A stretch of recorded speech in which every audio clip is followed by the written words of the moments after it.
43,000.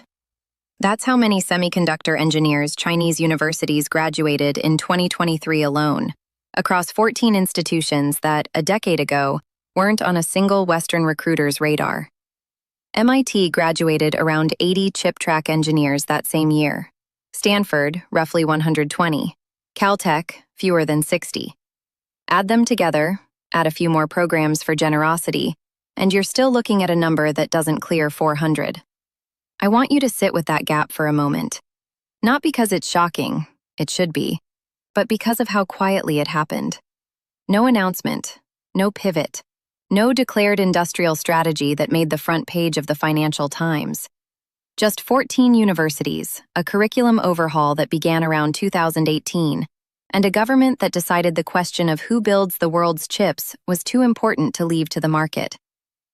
The 14 schools aren't mysteries. Tsinghua University's Institute of Microelectronics has been the flagship, the one that gets mentioned when this topic comes up at all. But the institutions doing the less glamorous, higher volume work are places like Xidian University in Xi'an, the University of Electronic Science and Technology of China in Chengdu, and Fudan's Microelectronics Department in Shanghai. These aren't second-tier schools padding enrollment numbers. Xidian has been producing radar and communications engineers since the 1950s. The pivot to semiconductor design wasn't a stretch. It was a gear shift on a machine that was already running. Here's where the Western assumption breaks. The instinct, when you hear Chinese engineering graduates, is to immediately ask about quality. Are these engineers actually competitive? It's a fair question, and we'll get to what the data actually shows. But ask yourself why that question comes so automatically, and whether you'd ask it about a German engineering graduate or a South Korean one. The quality question is sometimes genuine curiosity.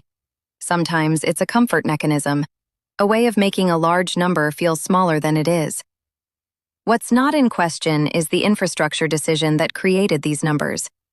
In 2020, the Chinese Ministry of Education formally designated integrated circuit design as a first-level discipline, the same administrative category as physics, chemistry, and computer science.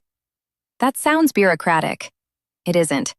It meant dedicated funding streams, dedicated faculty hiring pipelines, dedicated lab budgets, and, critically, dedicated enrollment slots at the national level.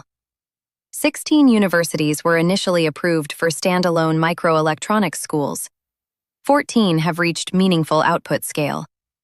The U.S. response to China's chip sanctions, beginning in October 2022, got enormous coverage. The export controls, the entity list additions, the Dutch pressure over ASML equipment. All of it was treated as the main event. What received almost no coverage was the question of what happens 5 to 8 years after you cut off a country's access to advanced chips, but leave their engineering universities fully operational and increasingly well-funded. You already know the answer. You knew it before I said it. But knowing it and reckoning with what it means for the next decade of semiconductor competition, those are two very different things. The reckoning is what this video is actually about. The Ministry of Education designation in 2020 wasn't the beginning.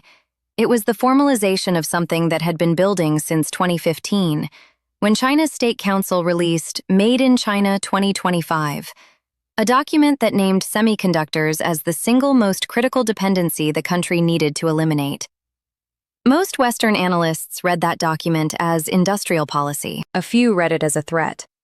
Almost none read it as a curriculum reform agenda. That was the miss. Between 2015 and 2020, Tsinghua's Institute of Microelectronics doubled its graduate enrollment.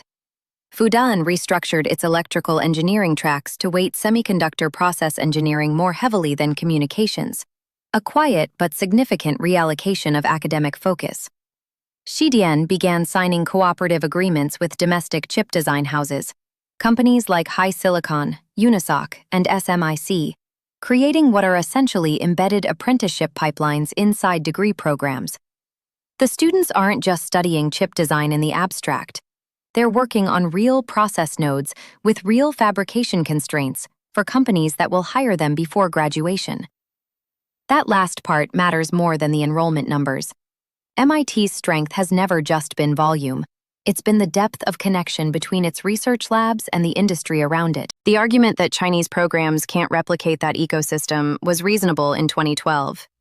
By 2024, with HiSilicon operating as Huawei's in-house chip design arm, with Cambricon producing AI accelerator silicon, with more threads building GPU architectures from the ground up, the ecosystem argument has a shrinking radius. The companies exist. The fab capacity, while still trailing TSMC, exists at scale for mature nodes. The missing piece was always people, and that piece is being manufactured at volume. Here's the human anchor in this story, because the numbers risk making it feel abstract. In 2022, a researcher named Chen Chunhua, a microelectronics faculty member at the University of Electronic Science and Technology of China in Chengdu, published a curriculum reform paper that got essentially zero coverage outside of Chinese academic journals. The paper documented how UESTC had restructured its undergraduate chip design curriculum around what it called project-driven cognition, meaning students spend roughly 40% of their program time on live design projects rather than theoretical coursework. The paper compared completion and placement rates before and after the reform. Placement in domestic semiconductor roles went from 34% of graduates in 2017 to 71% in 2021. That's not a rounding error. That's a structural change in how an institution converts enrollment into industry-ready engineers. The U.S. has been aware of the talent dimension of this competition for longer than the public conversation suggests. A 2023 report from the RAND Corporation, not a fringe think tank, the one the Pentagon actually reads, flagged that American universities were producing semiconductor engineers at a rate structurally insufficient to staff the new fab capacity being funded by the CHIPS Act. The report estimated a shortfall of somewhere between 67,000 and 90,000 skilled workers over the following decade, depending on how aggressively TSMC, Intel, and Samsung built out their American facilities. The CHIPS Act allocated $52 billion for fabrication and research. The workforce section, the part about actually training Americans to run these facilities, received $200 million. That's not a typo. $200 million to close a potential 90,000-person skills gap against a country that restructured 14 universities' worth of curriculum and enrollment capacity. The ratio doesn't need commentary. It's doing its own work. What the RAND report didn't fully engage with, and this is where the story gets more complicated, not less, is that the Chinese pipeline has its own friction points. Graduate output and deployable engineering capacity aren't the same thing. A country can produce 43,000 semiconductor graduates and still face bottlenecks if the most advanced process nodes remain inaccessible, if EDA software tool restrictions bite hard enough, if the gap between what students are trained on and what the frontier actually requires keeps widening due to export controls. Those friction points are real. They're also exactly what Part 3 is going to complicate. Because the assumption that export controls freeze a talent pipeline in place is the same category of assumption that said sanctions would slow the graduation rate. It didn't. Let me make the strongest case against everything I've argued so far, not because I've changed my mind, but because the counter-argument deserves a full hearing before you decide it doesn't hold. The export control architecture the U.S. built between 2022 and 2024 wasn't just about hardware. The entity list restrictions on companies like SMIC and Huawei cut off access to ASML's extreme ultraviolet lithography machines, the tools required to manufacture chips below 7 nanometers at any meaningful yield. The software side hit equally hard. Cadence, Synopsys, and Mentor Graphics, the three companies whose EDA tools underpin virtually all advanced chip design globally, restricted their licenses to Chinese entities under Commerce Department guidance. You can train 43,000 engineers a year. If they're designing on constrained tool chains for process nodes they can't physically access, the output has a ceiling. That ceiling is real. SMIC's most advanced publicly confirmed process node sits at N+2, roughly equivalent to a mature 7 nanometer. TSMC is manufacturing at 2 nanometer. Samsung is there too. The gap isn't closing at the rate the graduation numbers might imply. and anyone who tells you otherwise is either optimistic or selling something. Here's the reversal. The assumption embedded in the export control strategy, stated explicitly by Commerce Secretary Gina Raimondo in October 2022, was that denying access to advanced tools would degrade China's ability to develop the human capital needed to eventually build those tools domestically. Freeze the hardware, freeze the knowledge. It was a reasonable theory. It was also, in a specific and measurable way, wrong about the sequencing. Because what the tool restrictions actually did was concentrate Chinese engineering talent on a problem set that American engineers largely stopped working on 20 years ago. How do you extract maximum performance from constrained process nodes? How do you design around fabrication limitations rather than through them? How do you build EDA tooling from first principles when you can't license it? Huawei's HiSilicon team, after losing access to TSMC in 2020, didn't dissolve. It redirected. The engineers who had been designing for 5-nanometer TSMC processes began working on architectural efficiencies that could recover performance on SMIC's less advanced nodes. The Kirin 9000S chip that appeared inside the Huawei Mate 60 Pro in August 2023 shouldn't have existed under the logic of the export control strategy. It did exist. It ran 5G. The U.S. government's official response was to open an investigation into how it was made. China's response was to ship 2 million units. This is where the talent pipeline story intersects with something most semiconductor analyses treat as a separate conversation. The question of what kind of engineers the Chinese system is now producing at scale. The answer, increasingly, is engineers who are specifically trained to solve constrained optimization problems. Because that's the actual design environment they're graduating into. That's not a consolation prize. In a world where chiplet architectures, heterogeneous integration, and advanced packaging are becoming the frontier of performance scaling because pure node shrinks are hitting physical limits, constrained optimization is exactly the skill set the next decade of chip design requires. TSMC's packaging division, Intel's Foveros technology, AMD's 3D V-Cache. The direction the entire industry is moving is toward doing more with what you have, not just shrinking further.